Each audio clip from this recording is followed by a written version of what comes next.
नमस्कार मित्रांनो, कसे आहात? मी आहे आपला रंगनाथ महाराज गाडेकर व आपण बघत आहात आवाज आमचा व तुमचा. गेल्या 4 दिवसापासून आपण प्रत्येक चॅनलवर मोठे जे न्यूज चॅनल आहे, राष्ट्रीय नॅशनल न्यूज चॅनल, यांच्यावर सध्या एकच बातमी आहे 24 तास.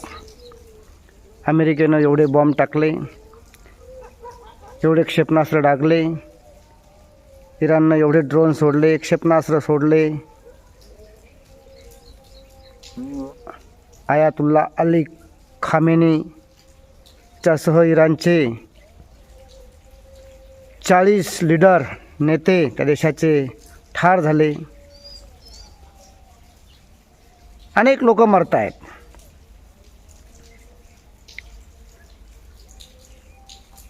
तर जगामध्ये अनेक मुस्लिम देश आहे आणि सर्व मुस्लिम देश म्हणजे अशांत देश आहे. कुठेही शांतता नाही. अशा पद्धतीनं या देशांचा कारभार चालू असतो. अशांत जीवन हेच यांचं ध्येय आहे. हे कधीही शांततेने राहत नाही. तसं पाहिलं तर ख्रिश्चन आणि मुसलमान हे ईसा, मुसा, अब्राहम असे यांच्यापासून निर्माण झालेले धर्म आहे आणि सर्वांची ध्येय धोरणं जवळजवळ मिळती जुळती आहे. जगाला अशांत ठेवायचं, जगायचं तर आम्हीच. कारण आमच्या हिंदूंचं ध्येय आहे सर्वे सुखिना संतु सर्वे संतु निरामया, म्हणजे सगळं जग सुखी असलं पाहिजे. अहिंसा परमो धर्म. आणि यामुळं या देशामध्ये अनेक विचारधारा नांदतायत. हा देश सेक्युलर म्हणजे सर्व धर्म समभाव ठेवणारा देश कुठपर्यंत आहे? जोपर्यंत हिंदू बहुसंख्य आहे.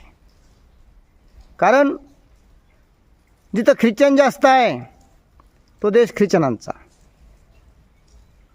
जिथं इस्लाम बहुसंख्य आहे तो देश इस्लामचा, शरीयतनं चालणारा देश.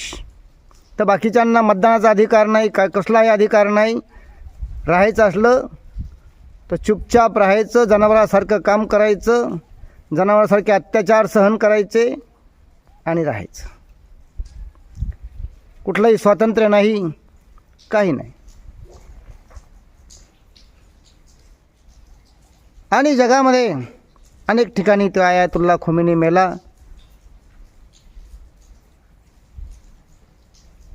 त्याचा विरोध म्हणून अनेक ठिकाणी विरोध प्रदर्शन चालू आहे. तसेच भारतातही चालू आहे.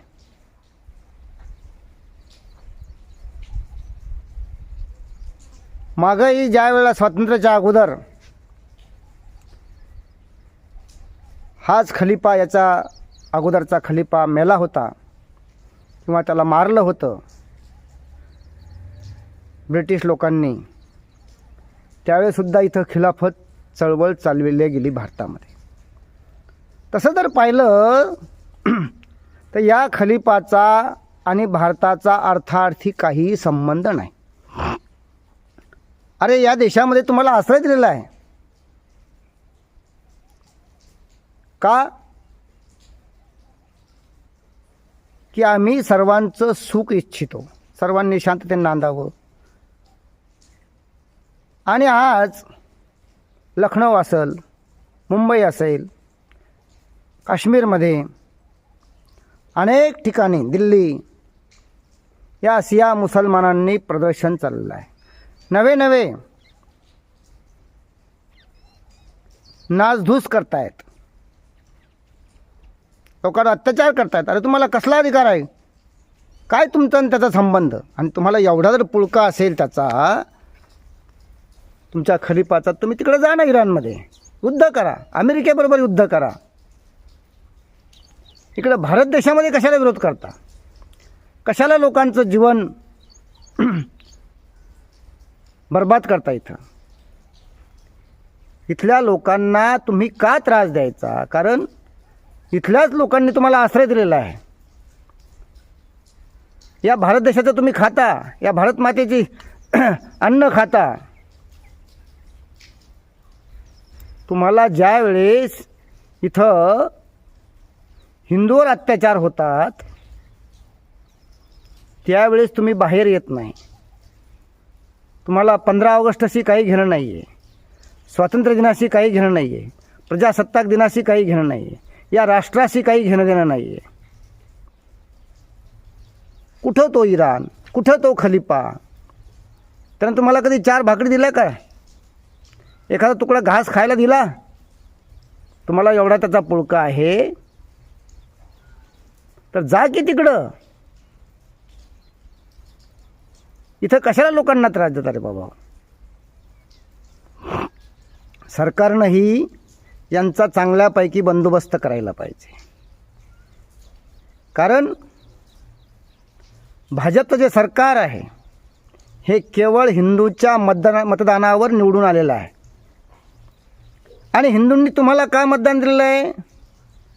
तर तुम्ही हिंदूची बाजू घ्यावी, तुम्ही हिंदूंना संरक्षण द्यावं, तुम्ही हिंदूंना सुखासमाधानानं जगू द्यावं,